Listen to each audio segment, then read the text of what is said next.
What's up, everybody? Chef Marcus Guiliano here, your chef on a mission. Welcome to In the Weeds, episode number 39, the real problem with restaurants. The real problem with restaurants. And restaurants have many, many problems. So I'm going to crack that code today.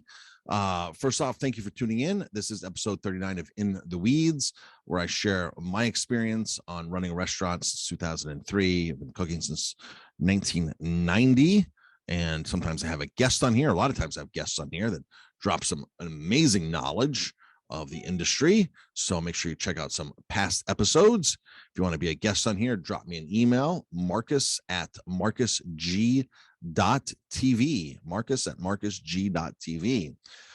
So I have been in the restaurant industry quite a long time. It doesn't seem like that long. It seems like yesterday where I was busting my butt at places like the Greenbrier and the Broadmoor, and as a line cook, and I staged in London for a while for Pierre Kaufman, La Tante Claire. So I've got some great cooking experience, and I tried to work at great places, right? So I worked at the Puy Canal House, which is the first New York Times 4-star restaurant outside of New York City. Met Kevin Zraeli when I was young, and started my wine education course then at 19 years old. Wasn't old enough to drink, but I was old enough to read labels, and that's exactly what I did at the Greenbrier. Pulled labels out of the wine, out of the garbage every night, and Ira, the wine captain, would show me how to read the labels and what's in the wine. And that's how I first started learning about wine. So I tried to really get a lot of great experience as a young chef apprentice. I found myself at 29 years old wanting to open my own restaurant, 30 years old opening my own restaurant. And that's what exactly I did in 2003. It's been 18 years, 19 years. I don't know where the time has gone. It's been a great journey, and it's still continuing. But I love sharing my secrets, and I love helping other restaurants. It wasn't so easy for me all the time, and it's a great feeling now to be able to buy things, travel, do things that I could not do in the past. And I learned to live off of almost next to nothing for so long. It was very humbling for me because I was a chef at a country club making very good money. At 28, 29 years old, I was making into the six figures as a young chef. And so money was not an issue in my younger years, in my 20s. When I was at an hourly job, I would work tons of overtime. So, you have a roommate, you work at these places, and, the money was rolling in. My time wasn't rolling in, but my money was rolling in. I was smart with my money. Bought a house when I was 19 years old. I believe the first house I bought as a 19-year-old because I had money in the bank. And so that was not an issue. I sold the house a few years later, made some money, had a roommate, which covered my mortgage. So I kind of lived for free. And then all of a sudden so I had money was never an issue. So all of a sudden at 30 years old, I opened a restaurant. We have 2 kids and a house. And all of a sudden my world comes crumbling apart because we open a restaurant. And meantime, I have all this fantastic experience, my food, and I know financials a little bit because at the country clubs, you had to run financials. I was a chef in country clubs. I had to do food costs. I had to run labor. I had to do that. I had to cost out every party. A lot of chefs don't even know how to cost parties out or cost a food cost out. I've had many chefs that have showed up to work for me or so-called chefs, and they claim that they know how to control food costs. I'm like, okay, so tell me how you calculate food costs. Ending inventory, minus in beginning inventory, and add the sales in there and figure out what your cost of goods are, your purchases. And they can't even do that. So they're putting on their resume that they know food costs, they know how to control food costs, but they don't know how to calculate food costs. So I'm like, well, how does that work? And I wasn't one of those chefs, but there's a lot of those chefs out there. And so I was a very good cook, good chef. I could lead a team. I could definitely lead a team. I'm still learning, by the way, how to lead a team because it's always an evolutionary process, right? But at a young age, I could inspire other people, motivate other people, and get people to work for me. And when you're 25, 26, 24 years old as an executive chef in a country club, you have to or in a restaurant, you have to have older people doing the jobs for you. And I always had a great team. And, of course, like I said, but it's an evolutionary process. I've changed my management styles drastically since I first opened my restaurant. So And don't forget, I've worked for some chefs who have been extreme tyrants, like Gordon Ramsay, not Gordon Ramsay, but Pierre Kaufman, who Gordon Ramsay actually trained for Pierre Kaufman. So open my own restaurant, fast forward, open my own restaurant. Finances are now all of a sudden an issue. Open a restaurant, have some money, get some equity out of my house, open a restaurant, and all of a sudden we're bleeding money left and right. There's no money left. We work harder and harder. I get into this rat race of this restaurant where I basically just have a job. I've invested in a job, and I could have stayed at a job and made money and not lost money. And I'm thinking, wow, oh, wow. But I knew deep down that my restaurant was my passion, my mission, and I couldn't give that up. And even though I was out of money, maxing out credit cards and borrowing money from my 8-year-old daughter's bank account without her knowing, I knew this was my calling and my passion. So I went through a very rough spell and started figuring things out. When I first opened, I thought I knew everything. I thought I was a good cook. I thought I knew how to run numbers. I thought I knew how to do marketing. I really thought I knew how to do marketing. I was a little marketing savvy. I did my own PR, prompted my own press releases. I had a PR package. So, I was ahead of other chefs in this industry when it came to that. And then all of a sudden, failure was on the horizon. Both horizons, by the way, front horizon and back horizon, financial failure. And I learned very quickly that I did not know everything. And I started seeking the help of coaches. I went to a Tony Robbins event. I had a Tony Robbins coach. I had another business coach. They weren't specifically in the restaurant industry, but they kind of helped me with mindset of overall business. And then in 2009, 2008, so 5 years after, I joined an expensive mastermind group, and I was down and out financially. This was a last resort for us, my wife and I, to join this mastermind group at $1,000 a month and have to travel. And when we traveled to this in Boston, and we couldn't even afford a hotel room. We slept in the car. We drove after the night before, drove to Boston 5 hours and slept in the car, freshened up in the bathroom, and attended this conference. I still remember that day. We literally slept in the van and went to this conference, and we spent $1,000 a month to join a 3 times a year meeting across the country in different cities that we didn't have the money for. We put it on another credit card, the last credit card. And within 6 months, I realized how much I did not know about marketing and other things in the restaurant industry. Sure, I knew how to cook. Great cook. Knew how to run food costs. I knew basic marketing. I knew certain things. I knew hospitality, working at a 5-star hotel, the Broadmoor and the Greenbrier. I knew 5-star service. I knew good food. I knew all that, but I didn't know enough. And a lot of people open restaurants thinking they know everything in the industry, and they think they don't need help. And I can only imagine if I didn't go for help with these highly successful peers that I now call friends.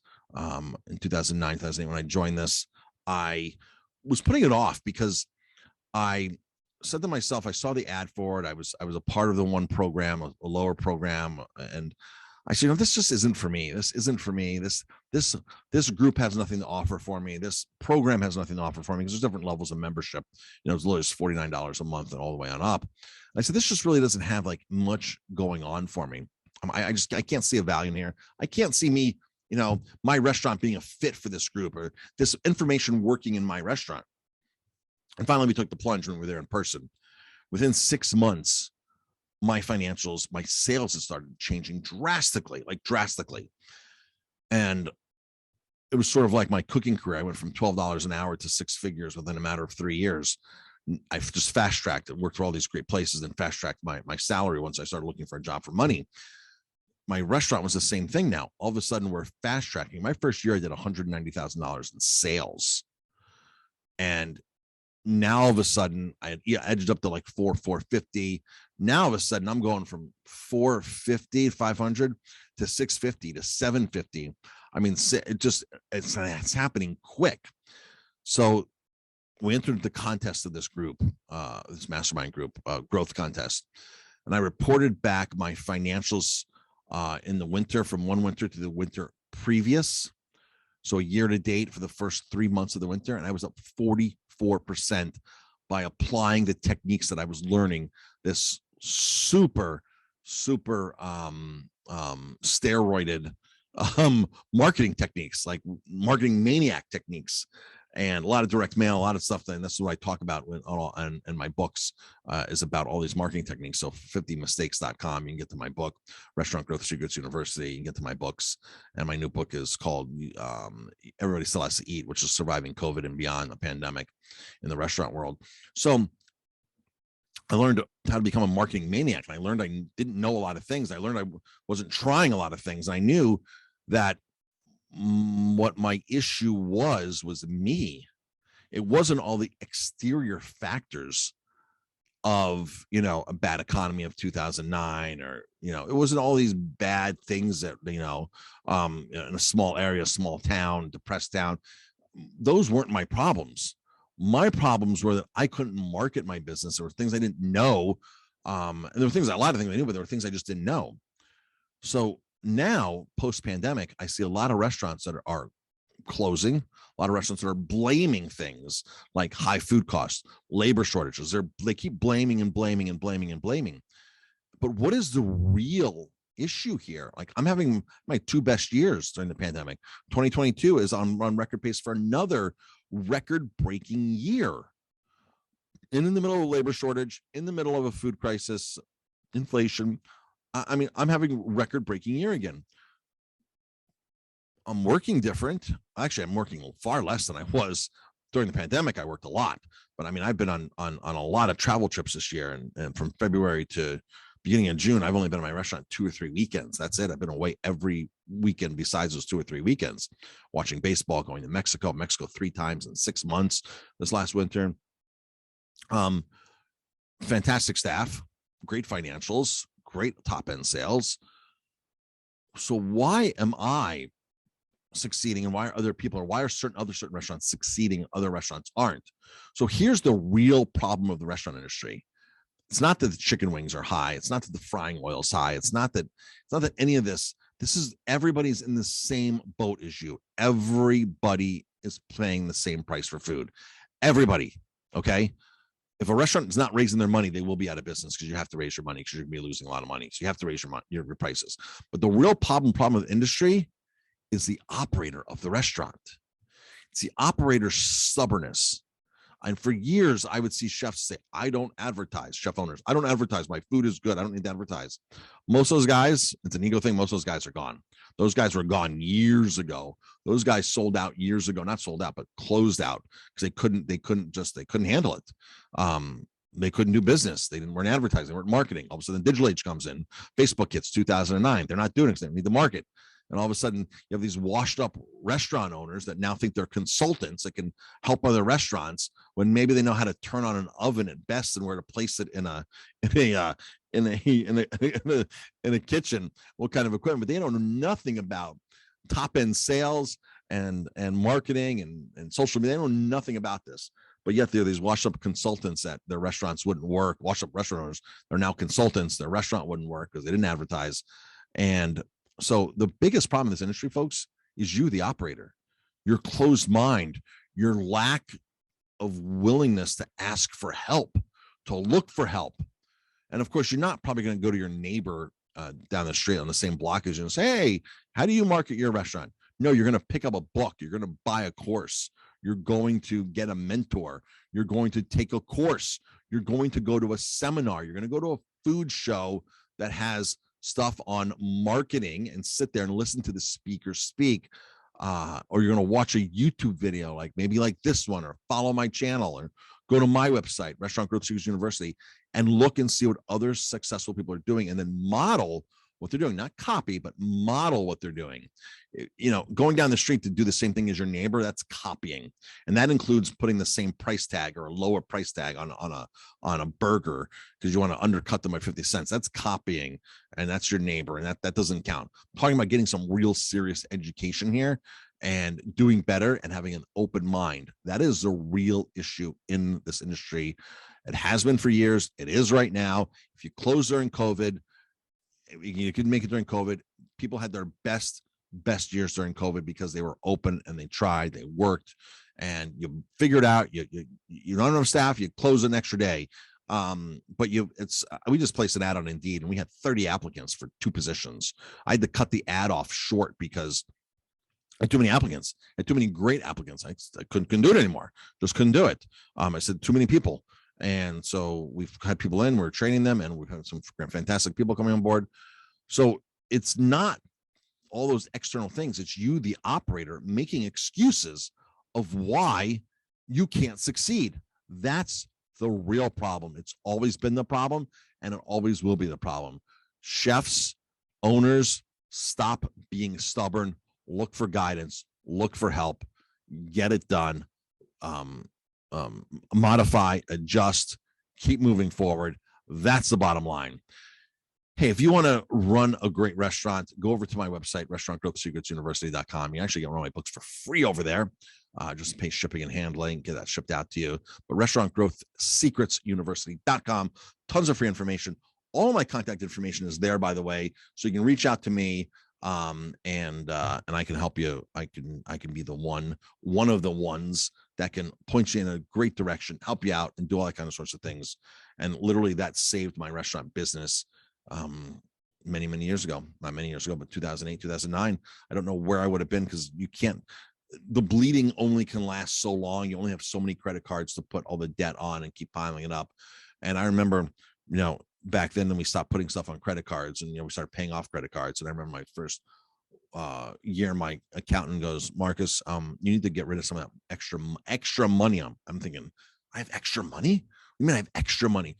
You got to spend some money, like go buy a new stove or something, go buy a few things. And it wasn't much, but from putting stuff on credit cards for 5 years, 6 years, all of a sudden my account's like, yeah, go spend 10 grand on something. Go get rid of this money. You got to spend this money in this account. I'm like, wow, this is a great feeling. This is a fantastic thing. Now we're at a point where we don't have to be here. We can take vacations, and it's maybe not be an overnight process. Progress can be just 1%, better, 1% better, 1% better. And that'll add up over time. It adds over time, but you have to focus and have a direction and have a goal and have a mission and have a plan, a map to go forward. So get a mentor, get a coach, buy a course, do something. The biggest thing is stop blaming all these external things and take responsibility for it for yourself. Take your responsibility and have no choice but to succeed. Hey, go check out all my other podcasts, In the Weeds. Drop a comment, rate my podcast, please, if you found this valuable. You never know when some of this can help. If it doesn't help you, it may help somebody else. So it just takes literally 15 seconds to drop me a rating on anywhere you're listening to this. And I really appreciate it, and so will the person that finds this because of your rating, that needs this information. If you don't need it, somebody else may. So everybody, thanks for tuning in. I appreciate it. Have a fantastic day.